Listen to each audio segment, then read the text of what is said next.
한국이라뇨?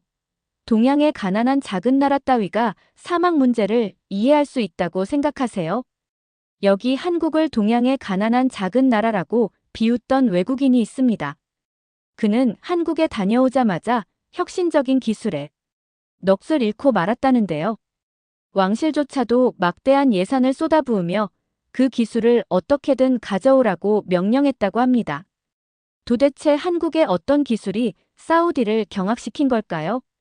그 충격적인 사연 지금 바로 시작하겠습니다. 안녕하세요. 제 이름은 아흐메드 알파이살입니다. 농업 기술 때문에 제 인생이 바뀔 거라고는 생각도 못했어요. 사우디아라비아에서 농업연구원으로 일하고 있었죠. 우리나라는 눈이 닿는 한 끝없이 펼쳐진 거대한 사막이 있었어요. 황금빛 모래 언덕들이 뜨거운 태양 아래서 파도처럼 굽이치고 있었습니다. 제가 기억하는 한 이 사막들은 우리의 식량 재배 노력에 계속 맞서고 있었어요. 매일 아침 리야드에 있는 제 사무실로 걸어 들어가고 있었습니다. 밖의 열기를 피해 에어컨 바람은 정말 축복 같았어요. 제 책상은 실패한 농업 프로젝트의 보고서와 데이터로 가득 차 있었습니다. 우리는 미국, 유럽, 일본의 기술들을 시도해봤지만 우리의 혹독한 기후에서는 제대로 작동하지 않고 있었어요. 열기가 식물을 태우고 모래 폭풍은 모든 것을 파괴하고 있었습니다. 물은 이곳에서 너무나 귀한데 농사를 지으려다 보니 너무 많은 물을 낭비하고 있었죠. 우리나라는 석유돈이 있어서 다른 곳에서 식량을 살 수 있었습니다. 하지만 마음 깊은 곳에서는 이것이 저를 걱정스럽게 만들고 있었어요. 한 나라는 자기 식량은 스스로 재배할 수 있어야 한다고 생각했거든요. 석유가 고갈되면 어떻게 될까요? 이런 질문이 밤에 저를 깨어있게 하고 있었습니다. 토양 본보기를 확인하고 있는데 사무실 문이 열렸어요. 저의 상사인 국장님이었습니다. 그분이 제 책상으로 걸어오면서 얼굴이 심각해 보이고 있었어요. 아흐메드, 중요한 일이 있어서 내 도움이 필요해. 그는 이상한 유리 상자에서 자라는 초록색 식물들의 컬러 사진이 있는 폴더를 건네주고 있었습니다. 이게 뭐죠? 제가 물어봤어요. 국장님은 한국에서 온 스마트팜이야. 우리 사막에서 이게 작동할 수 있을지 내가 연구해봐야 헬라고 말씀하셨어요. 제가 듣고 있는 것을 믿을 수 없었어요. 한국이라고요? 동양의 가난한 작은 나라 따위가 우리나라 사막 문제를 이해할 수 있다고 생각하세요? 애국장님, 존중하는 마음으로 말씀드리자면 경험이 많은 나라를 살펴봐야 하지 않나요? 조심스럽게 물어봤어요. 국장님이 고개를 저으셨습니다. 그러면서 그런 나라들은 이미 다 시도해봤고 이제 새로운 접근법이 필요한 때라고 설명해 주셨어요. 그가 떠난 후 폴더를 열어봤어요. 사진들은 흙 대신 물만 있는 컨테이너에서 자라는 채소들을 보여주고 있었습니다. 컴퓨터가 모든 것을 제어하고 있었어요. 온도, 물, 심지어 빛까지. 제게는 공상과학 영화처럼 보이고 있었습니다. 손바닥만한 작은 나라에서 작동하는 장난감 따위가 절대 우리 사막에서 작동하지 않을 거야. 혼잣말을 중얼거렸어요. 한국의 기술은 우리의 혹독한 환경에는 너무 약해 보이고 너무 복잡해 보였습니다. 우리의 타오르는 태양은 며칠 만에 이 시스템들을 녹여버릴 거로 생각하고 있었어요. 모래 폭풍은 그것들을 파괴할 테고요. 다음 한 주 동안 한국의 스마트팜에 관한 모든 것을 읽어보고 있었어요. 숫자들이 놀라웠습니다. 전통적인 농업보다 98% 적은 물을 사용하고 있었어요. 아주 작은 공간에서도 식량을 재배할 수 있었고요. 컴퓨터 시스템이 모든 것을 자동으로 조절하고 있었습니다. 하지만 그래도 믿기 어려웠어요.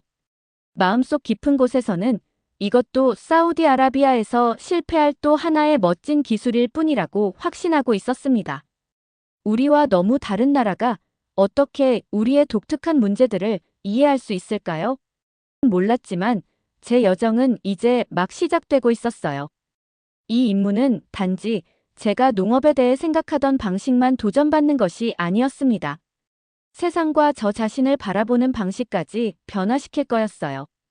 때로는 지혜로 가는 길은 우리가 틀릴 수도 있다는 것을 인정하는 것에서 시작되고 있었습니다. 비행기가 인천국제공항에 부드럽게 착륙하고 있었어요. 16시간의 비행 끝에 드디어 한국에 도착했습니다. 이전에는 한 번도 이 나라에 와본 적이 없었어요. 창문 밖으로 아침 햇살 속에서 빛나고 있는 높은 건물들이 보였습니다. 모든 것이 깨끗하고 정돈되어 있었어요. 우리 사우디 대표단은 경력을 끌고 공항을 걸어가고 있었습니다. 5명이 한국의 농업 기술에 대해 배우기 위해 왔어요. 저는 여전히 이것이 우리 사막에서 작동할 거라고 믿지 않고 있었지만 명령은 명령이었습니다. 친절한 미소를 짓고 있는 한 남자가 우리를 기다리고 있었어요. 그는 우리 이름이 적힌 팻말을 들고 있었고 우리가 다가갔을 때 약간 고개를 숙이고 있었습니다. 남자는 우리에게 한국에 오신 것을 환영합니다. 저는 농업기술연구소의 박정호입니다. 라고 유창한 영어로 말했어요. 그러면서 방문 기간 안내를 맡게 될 거라고 설명했습니다. 박 씨는 제 나이와 비슷해 보였어요. 아마 40살 정도. 그는 단순한 안경을 쓰고 있었고 제가 집중해서 듣게 하는 차분한 말투를 가지고 있었습니다. 여기의 공기는 달랐어요? 시원하고 약간 습했습니다. 사우디아라비아의 건조한 열기와는 전혀 달랐어요. 공항에서 서울로 가는 버스 안에서 창문을 통해 풍경을 바라보고 있었습니다. 푸른 언덕들이 도시를 둘러싸고 있었어요. 작은 농장들이 시골 곳곳에 점처럼 흩어져 있었고 논들이 초록 양탄자처럼 펼쳐져 있었습니다. 제 고향의 끝없는 모래와는 너무나 달랐어요. 버스를 타고 가면서 박 씨가 설명하고 있었어요.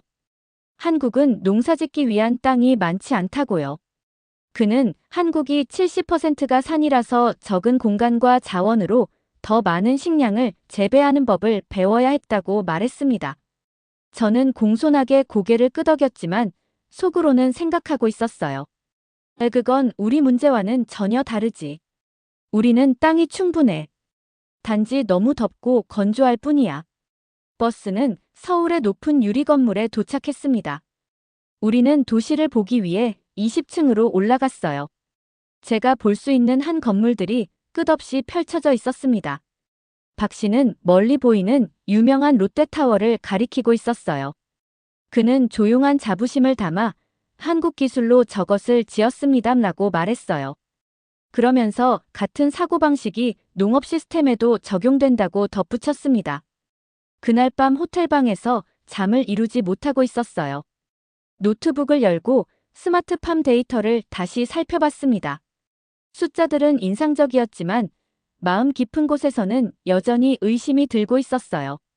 전화기를 집어들고 사우디아라비아에 있는 국장님께 전화할 준비를 하고 있었습니다. 이 여행이 시간 낭비라고 말하고 싶었어요. 하지만 무언가가 저를 멈추게 했습니다. 아마도 박 씨가 제한된 자원을 최대한 활용하는 것에 대해 말했던 것을 기억해서일까요? 아니면 제가 본 완벽하게 정돈된 공항과 도시 때문이었을까요? 이 사람들은 분명히 어려운 문제들을 해결하는 방법을 알고 있었습니다. 최소한 이 농장들을 직접 본 후에 판단해야겠다고 생각했습니다. 다음 날은 스마트팜 연구단지를 방문하는 날이었어요. 이 기술들이 정말로 우리의 혹독한 사막에서 작동할 수 있을지 제 눈으로 직접 확인하게 될 거였습니다. 마침내 잠이 들면서 그때는 아직 알지 못했지만 제가 믿고 있던 모든 것을 바꿀 세계로 발을 들여놓으려고 하고 있었어요. 아침 햇살이 밝게 빛나는 가운데 우리 버스는 서울을 벗어나 시골로 향하고 있었어요. 1시간 정도 달린 후 경기도에 있는 한국 스마트팜 연구단지에 도착했습니다. 폴더에서 사진들을 봤지만 직접 눈으로 본 것에는 전혀 준비되어 있지 않았어요. 큰 유리 건물들이 햇빛 속에서 반짝이고 있었습니다. 거대한 온실처럼 보였지만 훨씬 더 첨단이었어요. 박 씨가 우리를 입구 쪽으로 이끌고 있었습니다. 한 걸음 한 걸음 내디딜 때마다 제 심장이 더 빨리 뛰고 있었어요. 여전히 의심스러웠지만 동시에 호기심도 들고 있었습니다. 첫 번째 건물 안으로 들어서자 시원한 공기가 제 얼굴에 닿았어요. 온도가 완벽하게 조절되고 있었습니다. 줄지어 늘어선 초록색 식물들이 흙없이 자라고 있었어요. 그들의 뿌리는 영양분을 운반하는 흐르는 물 속에 담겨 있었습니다. 작은 컴퓨터들이 모든 것을 감시하고 있었어요. 화면에는 실시간으로 변하는 숫자와 그래프가 보이고 있었습니다. 흰 가운을 입은 직원들이 식물을 확인하고 태블릿에 기록하고 있었어요. 박 씨는 이 시스템이 전통적인 농업보다 90% 적은 물을 사용한다고 설명했습니다. 그는 물이 어떻게 계속해서 재활용되는지 보여주었어요. 아무것도 낭비되지 않고 있었습니다. 저는 상추, 토마토, 오이를 자세히 살펴보며 줄 사이를 걸어가고 있었어요. 그것들은 완벽했습니다. 벌레나 갈색 반점이 전혀 없었어요. 작은 로봇들이 식물 위의 트랙을 따라 움직이며 사진을 찍고 성장을 측정하고 있었습니다. 일부는 익은 채소를 수확하기도 했어요. 우리는 아주 다른 설정을 갖춘 또 다른 건물로 이동했습니다. 여기서는 식물들이 10층 높이로 쌓인 층에서 자라고 있었어요. 보라색과 파란색의 특수 조명이 각 층에 비추고 있었습니다. 로봇팔이 층 사이를 이동하며 식물을 돌보고 있었어요. 박 씨는 이것이 수직 농업이라고 했습니다. 그는 이 작은 공간에서 수백 가족에게 필요한 식량을 재배할 수 있다고 설명했어요. 기술은 인상적이었지만 저는 여전히 의구심이 들고 있었습니다. 저는 갖추려고 노력하면서 이 모든 것이 놀랍게 보인다고 말했습니다. 그러면서 우리 사막은 섭씨 50도까지 올라가고 모든 것을 먼지로 덮는 격렬한 모래 폭풍이 있는데 이런 섬세한 시스템이 어떻게 사우디아라비아에서 살아남을 수 있겠냐고 물어봤어요. 박 씨는 제 질문에 화를 내지 않았습니다. 대신 약간 미소 지으며 단지의 한 구석으로 따라오라고 손짓했어요. 그곳에는 화물선에서 사용하는 것과 같은 큰 금속 컨테이너가 놓여 있었습니다. 바깥에서 보기에는 특별해 보이지 않았어요. 그저 위에 태양 전지판이 몇 개 달린 큰 금속 상자일 뿐이었습니다. 박 씨는 이것이 우리가 보러 온 것이라고 말했어요. 그가 문을 열자 저는 안으로 들어섰고 놀라움에 입이 벌어졌습니다.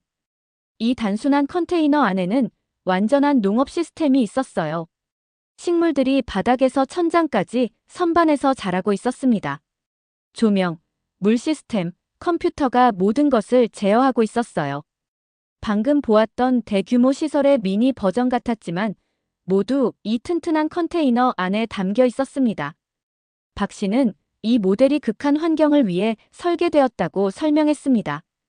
벽에는 3중 단열재가 있고 냉각 시스템에는 백업이 있으며 공기역과 장치는 먼지와 모래를 처리할 수 있고 모든 것이 가혹한 조건을 견딜 수 있도록 강화되어 있다고 말했어요. 그는 화면에 있는 데이터를 보여주었습니다.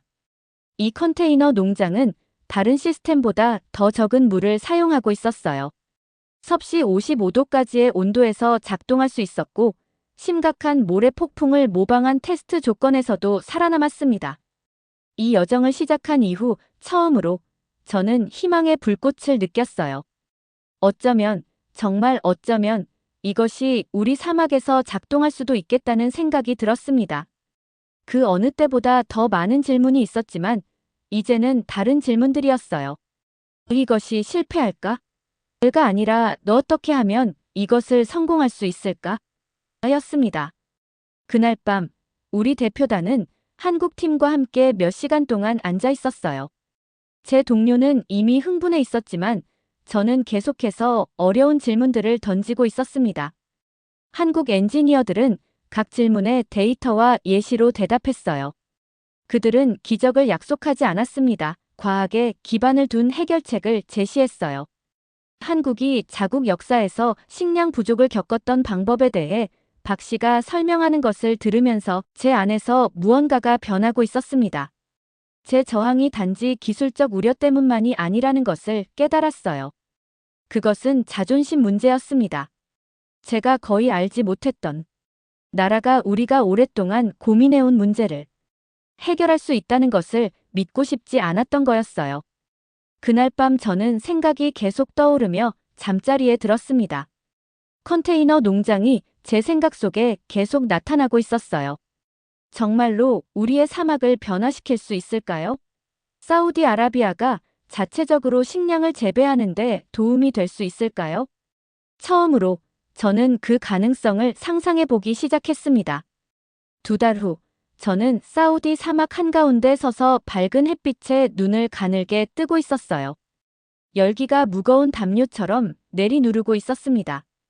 땀이 등줄기를 타고 흘러내리고 있었어요. 제 주변에서는 작업자 팀이 우리의 첫 번째 스마트팜 컨테이너를 조립하고 있었습니다. 한국 엔지니어들이 사우디 기술자들과 함께 일하고 있었어요. 금속 컨테이너가 강렬한 태양 아래 빛나고 있었습니다. 그들이 일하는 모습을 지켜보면서 긴장감을 느끼고 있었어요. 한국에서 돌아온 후 저는 이 프로젝트를 국장님께 추천했습니다. 모든 데이터와 사진, 계획을 보여드렸어요. 그는 제 판단을 믿고 이 테스트를 위한 자금을 승인했습니다. 만약 실패한다면 그것은 저의 실패이기도 했어요. 그들이 일하는 모습을 보며 여기서 정말 작동할까 하는 의문이 들고 있었습니다. 우리 사막은 한국의 어떤 환경보다 훨씬 더 가혹해 보였어요. 온도계는 이미 섭씨 48도를 가리키고 있었고 아직 1년 중 가장 더운 시기도 아니었습니다. 모든 것을 설치하는데 3주가 걸렸어요. 컨테이너는 바깥에서 보면 단순해 보였어요. 그저 태양 전지판과 냉각 시스템이 부착된 큰 금속 상자였어요. 하지만 내부는 기술의 경이로움이었습니다. 식물들이 특수 접시에서 자라고 있었고 컴퓨터가 물, 빛, 온도를 제어하고 있었어요. 모든 것이 연결되어 함께 작동하고 있었습니다. 처음 며칠 동안 시스템은 완벽하게 작동했어요. 식물들이 자라기 시작했고 물은 설계된 대로 시스템을 통해 재활용되고 있었습니다. 우리가 성공할 수도 있다고 믿기 시작했어요. 그러다 첫 번째 진짜 시험이 찾아왔습니다. 특히 더운 날이 찾아와 온도가 섭씨 52도 이상으로 치솟았어요. 냉각 시스템에 전력을 공급하는 태양 전지판이 과열되기 시작했습니다. 감시 컴퓨터에서 경보음이 울리기 시작했고 빨간 경고등이 깜빡이고 있었어요. 한국 엔지니어 중 한 명이 시스템이 어려움을 겪고 있다고 말했습니다. 그의 얼굴에는 걱정이 보였지만 공포는 없었어요. 그날 밤 아무도 잠을 자지 못했습니다. 한국과 사우디 팀들이 컴퓨터 주위에 모여 문제를 연구하고 있었어요. 그들은 다양한 해결책을 테스트했습니다. 아침이 되자 그들은 열 흡수를 줄이기 위한 반사 패널을 추가하고 냉각 유체 순환을 수정했어요. 시스템이 안정화되었습니다. 안도의 한숨을 쉬었지만 우리의 가장 큰 도전은 아직 오지 않았어요. 일주일 후 하늘이 이상한 주황색으로 변했습니다. 거대한 모래 폭풍이 다가오고 있었어요. 평생 많은 모래 폭풍을 봐왔지만 이번 것은 특히 사나워 보였습니다. 바람이 세지면서 우리의 컨테이너 농장 주위로 울부짖고 있었어요. 모래 입자들이 작은 총알처럼 금속 벽을 치기 시작했습니다. 컨테이너가 식물들을 보호할 수 있을지 걱정하고 있었어요. 우리는 모든 것을 단단히 고정하고 대피했습니다. 작은 창문을 통해 저는 가시거리가 거의 없어지는 것을 지켜보고 있었어요. 바깥 세상은 소용돌이치는 갈색 안개로 변했습니다. 바람이 비명을 지르고 있었고 모래가 컨테이너의 한쪽에 점점 더 높게 쌓이고 있었어요. 내부에서는 컴퓨터가 계속 작동하고 있었습니다. 식물들은 특수 조명 아래에서 바깥의 혼돈을 전혀 모른 채 계속 자라고 있었어요. 공기 여과 시스템이 더 열심히 작동하면서 먼지를 차단하고 있었고 온도는 완벽하게 유지되고 있었습니다. 폭풍이 마침내 18시간 후에 지나가자 우리는 손상 상태를 평가하기 위해 밖으로 나왔어요. 컨테이너는 부분적으로 모래에 묻혀 있었습니다. 태양 전지판은 완전히 덮여 있었어요. 패널을 확인하기 위해 사다리를 오르면서 제 마음이 가라앉고 있었습니다. 만약 그것들이 손상되었다면 우리의 전체 시스템이 실패할 것이었어요. 저는 금이 간 유리와 부서진 장비를 볼 것으로 예상하면서 모래를 털어냈습니다. 하지만 특수 보호 씌우개가 제대로 작동했어요. 치우자 패널들이 다시 작동하기 시작했습니다. 내부에는 먼지 한 톨도 식물에 닿지 않았어요. 상추, 토마토, 오이는 여전히 행복하게 자라고 있었습니다. 한 달 후, 제가 기다려왔던 순간이 왔어요. 우리의 첫 수확이었습니다. 저는 조심스럽게 덩굴에서 익은 토마토 하나를 따고 있었어요. 완벽하게 붉고 단단했습니다. 이전에는 사우디아라비아에서 이런 것이 자라는 것을 본 적이 없었어요. 이 토마토는 우리의 가장 혹독한 사막 한가운데서 시스템 외부에서 거의 물을 사용하지 않고 극도의 열과 모래 폭풍으로부터 보호받으며 자랐습니다. 제 손에 든 그 단순한 토마토를 바라보면서 강력한 무언가를 느꼈어요. 그것은 단지 과일 한 조각이 아니었습니다. 변화가 가능하다는 증거였어요. 우리나라의 새로운 무언가의 시작이었습니다. 국장님이 다음 날 방문했어요. 그는 자라고 있는 채소들로 가득 찬 컨테이너를 보고 놀라움에 눈이 커졌습니다.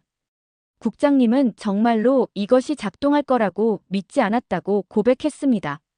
그러면서 이것이 사우디아라비아의 모든 것을 바꿀 수 있을 거라고 말했어요. 저는 의심에서 믿음으로 변한 저 자신의 여정을 생각하며 고개를 끄덕였습니다. 때로는 가장 어려운 도전이 기술적인 문제가 아니라 우리 자신의 제한된 사고를 극복하는 것이라는 생각이 들었어요.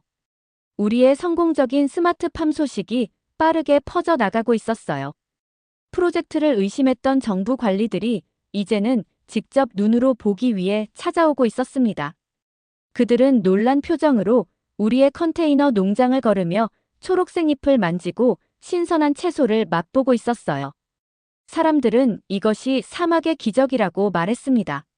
하지만 저는 이것이 기적이 아니라는 것을 알고 있었어요. 이것은 새로운 접근법을 기꺼이 시도하려는 열린 마음과 결합한 과학과 혁신이었습니다.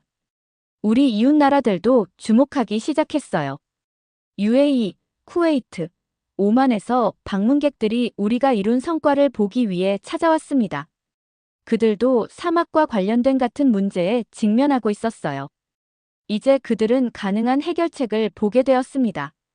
첫 수확 후 3개월이 지나자 국장님이 저를 사무실로 불렀어요. 그의 책상은 계획과 지도로 가득 차 있었습니다. 국장님은 우리가 스마트팜 프로젝트를 전국적으로 확장하고 있다고 말했어요.